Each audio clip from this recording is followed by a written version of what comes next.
اللهم صل على سيدنا محمد وعلى آل سيدنا محمد.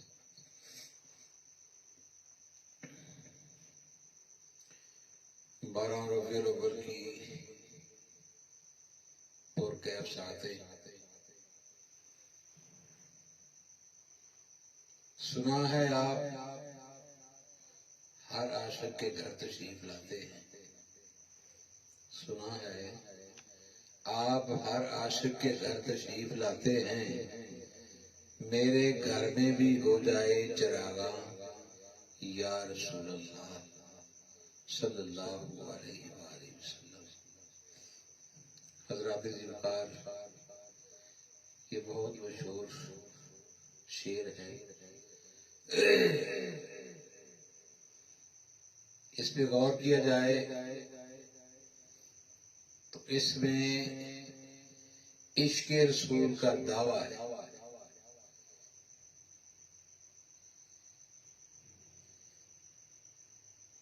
سنا ہے آپ ہر عاشق کے گھر تشریف لاتے ہیں. میرے گھر میں بھی ہو جائے چراغاں یا رسول اللہ. تو اس شعر میں عشق کا دعویٰ کیا گیا ہے. عشق کا دعویٰ تو ہر کوئی کرتا ہے. ہونا یوں چاہیے. سنا ہے آپ ہر عاشق کے گھر تشریف لاتے ہیں. سنا ہے آپ ہر عاشق کے گھر تشریف لاتے ہیں. مجھے بھی بنا لیں اپنا عاشق یا رسول اللہ. اسی طرح ہمارے دعوے جو ہیں بہت آگے چلے گئے، اور جو عشق کے تقاضے ہیں وہ ہم بھول چکے ہیں. عاشق کون ہوتا ہے؟ جو یار کے علاوہ کچھ نہیں جانتا. عاشق کون ہوتا ہے؟ جس کو رخ یار کے علاوہ کچھ دکھائی نہیں دیتا. عاشق کون ہوتا ہے؟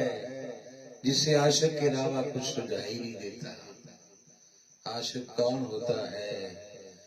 جو ہر وقت عاشق کی مرضی تکتا ہے کہ میرا عاشق چاہتا کیا ہے، میرا محبوب چاہتا کیا ہے.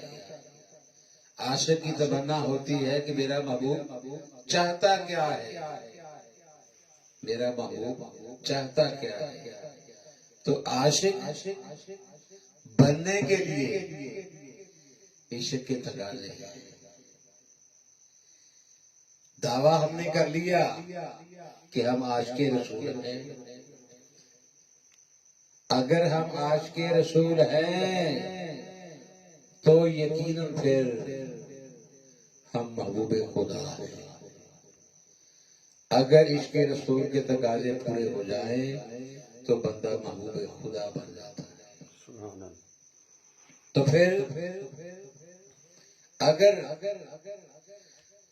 ہمارے لیے اللہ کی طرف سے محبوبیت کے دروازے نہیں کھلے تو ہمیں سمجھ لینا چاہیے کہ ہم اپنے عشق میں، یار کے عشق میں ہم ناقص ہیں. ہمیں بھی بنا لو اپنا عاشق یا رسول اللہ. تو اب سوال اٹھتا ہے کہ عاشق بنایا جاتا ہے یا عاشق بنا جاتا ہے؟ عاشق از خود عاشق نہیں ہوتا. محبوب خود مائل برکرم ہوتا ہے، پھر عشق عطا ہوتا ہے. تو اللہ نے فرمایا کہ جو مجھ سے محبت کرنا چاہتے ہیں وہ تیرے عاشق بن جائیں. تو یا اللہ ہم تیرے محبوب کے عاشق کیسے بنے؟ فرمایا فتح اس کی اتباع میں کھپا دو اپنے آپ کو۔ تمام تعریفیں اللہ رب العزت کے لیے ہیں، اور اللہ کے محبوب کا نام ہی محمد ہے، تعریف کیا گیا صلی اللہ علیہ وآلہ وسلم۔ تو گویا جب ہم اللہ کی تعریف کرتے ہیں، جب ہم اللہ کی تعریف کرتے ہیں تو یقیناً اللہ خوش ہوتا ہے۔ ہائے ہائے، محمد تعریف کیے گئے، بھی تعریف کے قابل اللہ ہے، تو محمد کا معنی تعریف کیے گئے۔ تو بات نظر یہ آئی کہ اللہ اپنے محبوب کی تعریف کرتا ہے۔ اللہ نے کہا تو محمد ہے، اور حضور نے کہا کہ میں نے تجھے پہچان لیا۔ جب حضور کی پہچان جو اللہ کی پہچان کے لیے ہے وہ اس کا راز کھلا، تو پھر اللہ نے فرمایا تو محمد تو ہے ہی ہے، تو احمد بھی ہے۔ سبحان اللہ، تو نے میری حمد بیان کر دی ہے، تو احمد بھی ہے، تو احمد بھی ہے۔ تو یہ بڑا آسان ہوتا ہے کہ ہم حضور کے امتی ہیں، خاص طور پہ ان دنوں میں ربیع الاول میں ہم ایسے ایسے دعوے کرتے ہیں جس کا حقیقت کے ساتھ کوئی تعلق نہیں ہوتا۔ جی الحمدللہ محفل کا انعقاد باعث برکت ہے،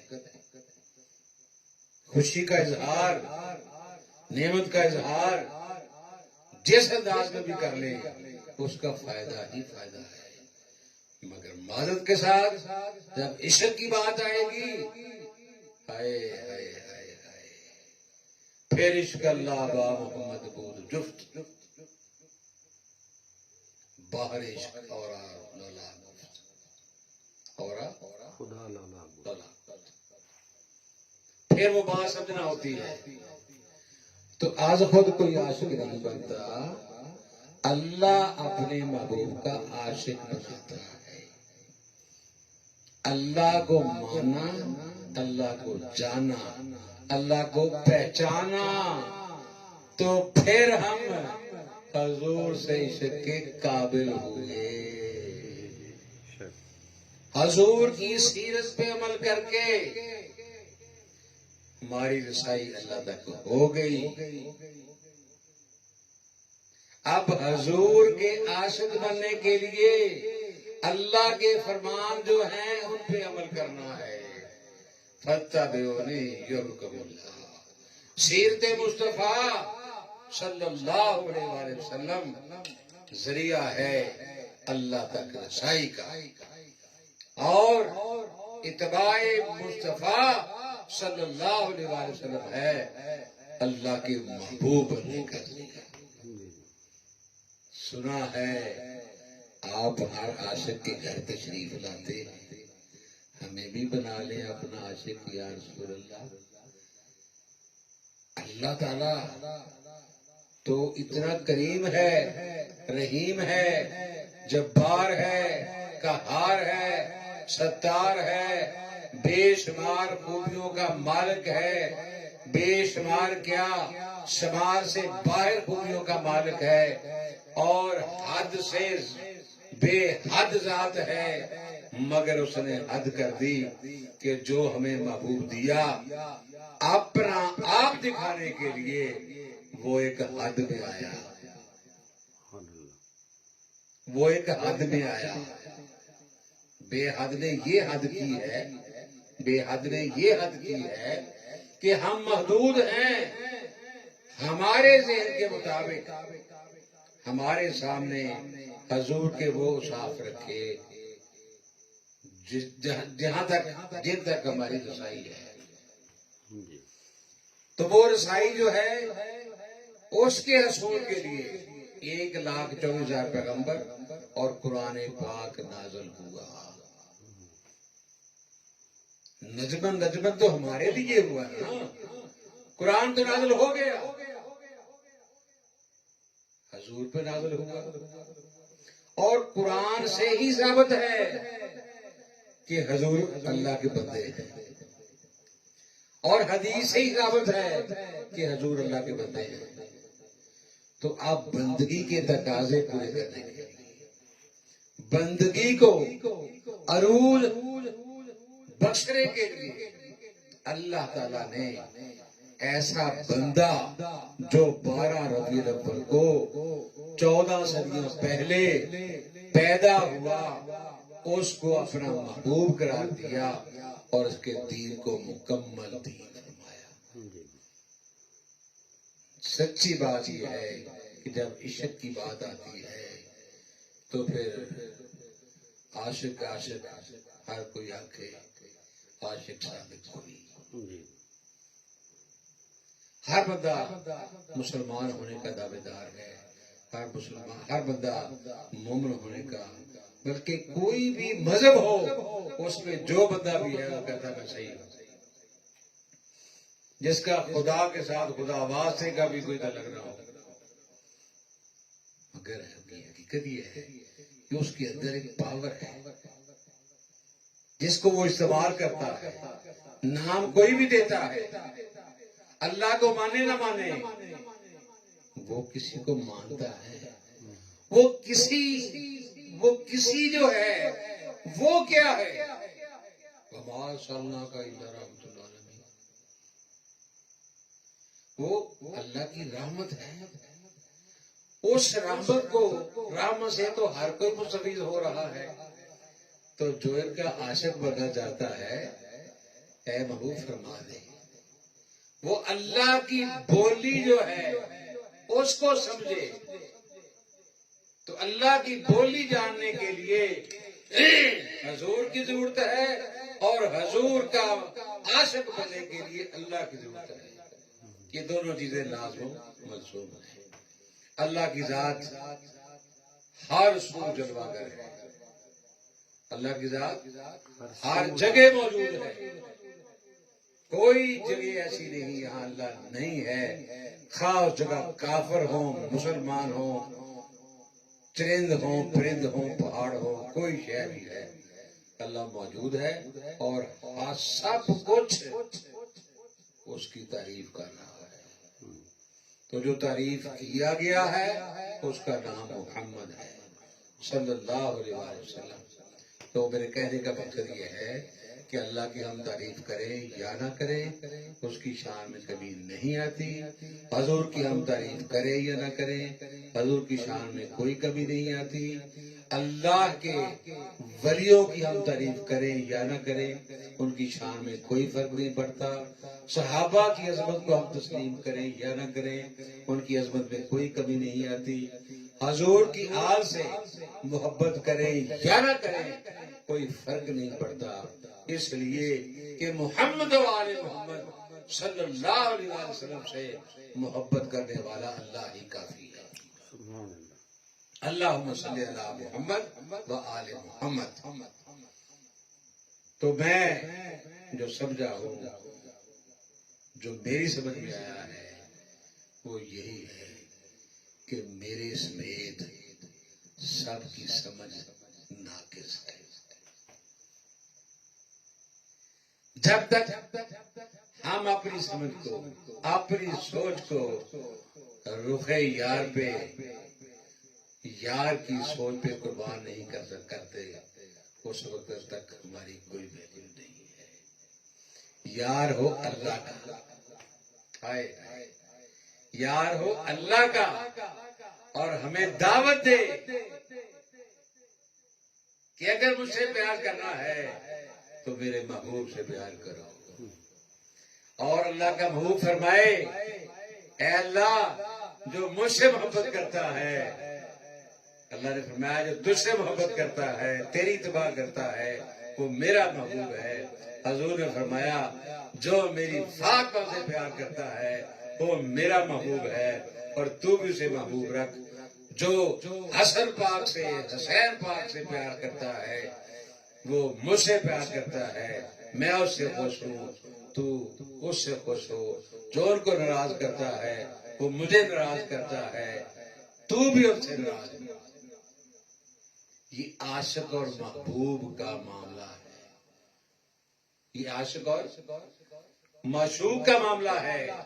تو ہم کتنے سیدھے لوگ ہیں، ہمیں بھی بنا لو اپنا عاشق یا رسول اللہ۔ بھئی اللہ نے محبوب بننے کے لیے، اللہ نے اپنا محبوب بنانے کے لیے حضور کا عاشق بننا بتایا، اور حضور نے اپنا امتی اور اپنا اتباع کرنے والا بنانے کے لیے ہمیں فاطمہ اور آل فاطمہ کی محبت عطا فرمائی۔ یعنی وہی طریقہ چلا آ رہا ہے معذرت کے ساتھ۔ کیا حضرت علی دیندار نہیں؟ کیا فاطمہ دیندار نہیں ہے؟ کیا حسنین دیندار نہیں ہے؟ کیا حضور کو ہم اس لیے نبی مانتے ہیں کہ وہ دیندار ہے؟ کیا اللہ کو ہم اس لیے مانتے ہیں کہ وہ بات کے لائق ہے؟ بھئی اللہ عبادت کے لائق ہے، ہم اس کی بات کرتے ہیں۔ حضور نے فرمایا کہ اس کے علاوہ کوئی بات کے لائق نہیں، اس لیے ہم کسی اور کی بات نہیں کرتے۔ تو اللہ سے پیار کرنا یہ بندگی کا تقاضا ہے، انسانیت کا خاصہ ہے۔ تو اللہ نے فرمایا کہ جو مجھ سے محبت کرنا چاہتے ہیں، اے محبوب تو فرما دے، تو فرما دے۔ میں دیکھ رہا ہوں مسجدیں بھری ہیں، میں دیکھ رہا ہوں بہت بڑے مجمع ہو رہے ہیں، بہت ریاستیں ہو رہی ہیں۔ اے محبوب فرما دے جو اللہ سے محبت کرنی چاہتے ہیں وہ تیری اتباع کریں، نمازیں پڑھیں تیری ادا سمجھ کے، روزے رکھیں تیری ادا سمجھ کے، جو کچھ بھی کرے وہ تیری ادا سمجھ کے کرے، تو پھر یہ حکم اللہ ہو جائے گا، میں محبت کروں گا۔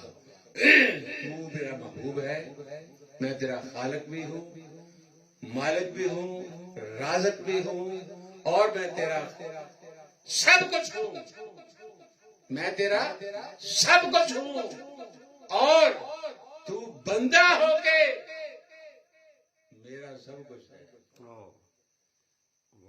میں تیرا سب کچھ ہوں، تو میرا محبوب ہے، تو بندہ ہو کے میرا سب کچھ ہے، اور میں اللہ ہو کے تیرا سب کچھ ہوں۔ گویا کہ محبوب تجھے اتنا دوں گا، اتنا دوں گا کہ تو راضی ہو جائے گا۔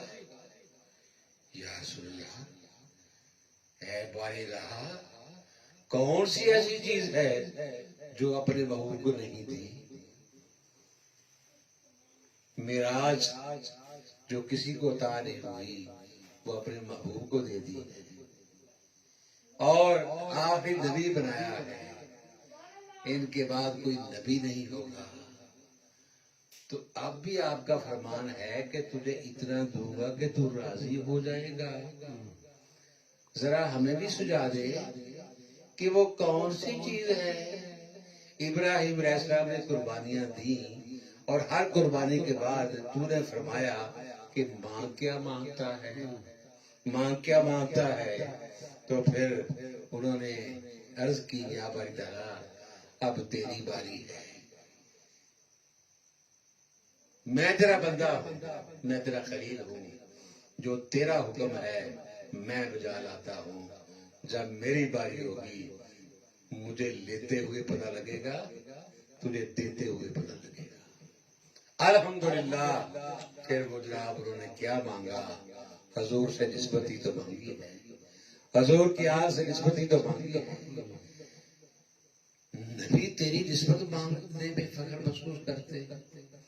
اے باری تعالیٰ وہ کون سی چیز ہے کہ اے محبوب تجھے اتنا دوں گا کہ تو راضی ہو جائے گا؟ کیا محبوب تیرا راضی نہیں ہے؟ پہلے تیرا محبوب تو تجھ پہ راضی ہے، وہ تو اپنی مرضی سے بولتا ہی نہیں ہے، وہ تو اپنی خواہش سے بولتا ہی نہیں ہے، تو آواز آتی ہے۔ یہی تو بات ہے کہ 63 برس اس نے اپنی مرضی نہیں کی، میری مرضی کی ہے۔ اب وہ جو چاہے گا میں اس کو راضی کروں گا۔ الحمدللہ جو بات سمجھ میں آ رہی ہے میں وہ سمجھانا نہیں چاہتا کہ اللہ راضی ہوں گے، انشاءاللہ اللہ راضی ہوں گے، اللہ راضی کرے گا اور حضور راضی ہوں گے۔ حضور نے اللہ کو راضی کر لیا ہے، اب عنایات کی ایسی بھرمار ہوگی کہ حضور بھی راضی ہو جائیں گے۔ حضور نے اللہ کو راضی کر لیا ہے، حسنین نے اللہ کو راضی کر لیا ہے، زہرا نے اللہ کو راضی کر لیا ہے، اور جتنے بھی نفوس قدسیہ ہیں جن کو پاک کیا جیسا پاک کرنے کا حق ہے ان کو راضی کر لیا ہے۔ اور جس پہ بھی اللہ راضی ہو جائے وہ رضی اللہ ہوتا ہے۔ اے محبوب تجھے اتنا دوں گا کہ تو راضی ہو جائے گا۔ اللہم صلی علی محمد وعلی آل سیدنا محمد۔ تو جتنے حضور سے وابستہ خون کے لحاظ سے، جسم کے لحاظ سے، لحم و کلامی، جسموں کا جسمی، وہ سارے علیہ السلام بنا دیے گئے۔ اللہ پہلے بھی راضی تھا، اب بھی راضی ہے۔ جن پہ راضی ہوتا ہے وہ رضی اللہ ہوتے ہیں۔ اور محبوب اتنا دوں گا کہ تو راضی ہو جائے گا۔ تو علیہ السلام ہے، معصوم فرشتے بھی علیہ السلام ہیں، ہر نبی علیہ السلام ہے۔ تجھے اتنا دوں گا کہ تو راضی ہو جائے گا، وہ غیر نبی ہو کے بھی علیہ السلام ہوں گے۔ ایک تو بات یہ سمجھ میں آ رہی ہے کہ نماز میں جو درود ہے صحابہ کی شان پہ قربان، مگر جو نماز پہ درود ہے نماز میں وہ ہے اللہم صلی علی محمد و آل محمد۔ تو اس حوالے سے اگر عاشق بننا ہے، عاشق صادق بننا ہے، تو نماز میں جب کھڑے ہوتے ہیں تو حضور کی آنکھ کو ٹھنڈک پہنچائے، حضور کی ادا سمجھ کے کریں۔ جب روزہ رکھیں تو سحری سمجھیں کہ حضور کی سنت ہے، یہ اللہ کا حکم نہیں ہے، یہ سنت ہے۔ اور سنت ایسی ہے کہ اگر حضور کی سنت نہ ہو تو روزے کے دوران کھانا کھا لیے جائے تو کھانا روزہ ٹوٹ جاتا ہے، اور سحری کر لیں تو جناب ڈبل ثواب ملتا ہے، اجر ملتا ہے۔ اور حضور نے فرمایا او میرے دوستو، اگر ایک آدمی نے روزہ رکھا ہے تو وہ غلطی سے کچھ کھا رہا ہے تو اس کو کھا لینے دیں، جب وہ شیر ہو کے کھا لے تو پھر بتاؤ کہ تیرا روزہ تھا۔ یہ اللہ کی رحمت کی باتیں ہیں، یہ وہ محبوب ہے جو اپنی مرضی نہیں کرتا۔ بے صورت کا حکم اور ہے، اور اس صورت کو رحمت بنا کے بھیجا، اور اس نے اتنی عنایات کر دی کہ حد کر دی۔ ہر بندہ، ہر نبی نفسا نفسی ہوگی، یہ اپنی امت کا سوچے گا۔ تو سوال یہ ہے کہ ہم امت کب بنیں گے؟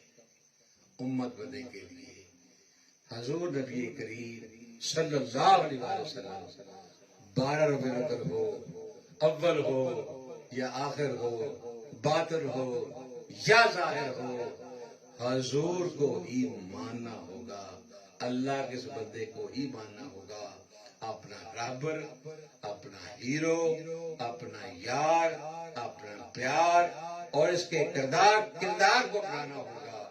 اور ان کا کردار چلتا پھرتا جو ہے وہ اہل بیت الرحمن ہے، وہ کردار دیکھنا ہوگا۔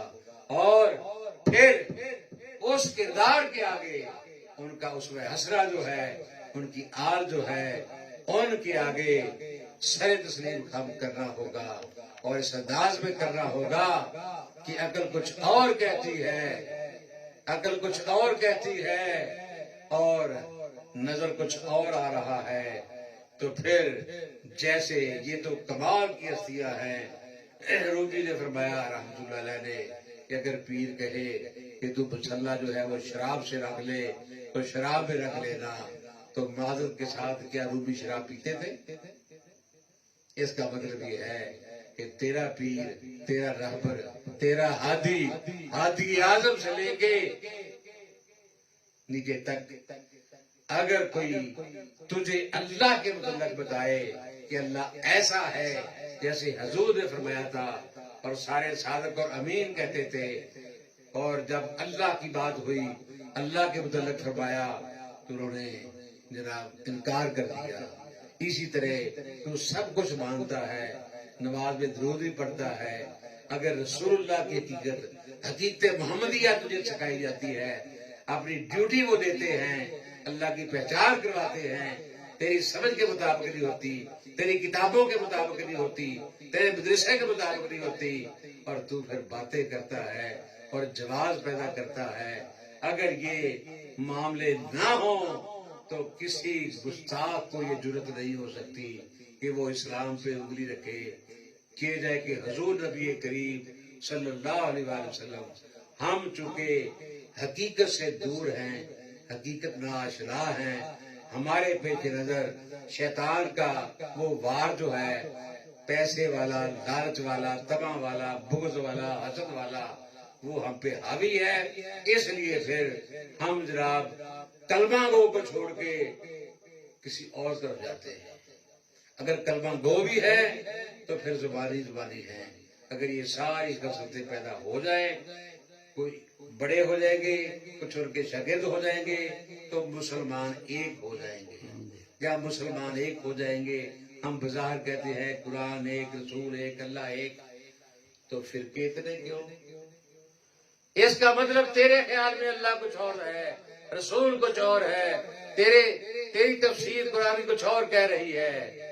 اس کو سمجھنے کے لیے حضور نے فرمایا دو باریک چیزیں چھوڑ کے جا رہا ہوں، ان کا دامن مضبوطی سے تھام کے رکھنا، یہ کبھی علیحدہ نہیں ہوں گے، اکٹھے حوض کوثر پہ میرے پاس پہنچ جائیں گے. کبھی وقت ہوا زندگی نے ساتھ دیا تو حوض کوثر بھی بتاؤں گا. وما علینا الا البلاغ المبین. اللہ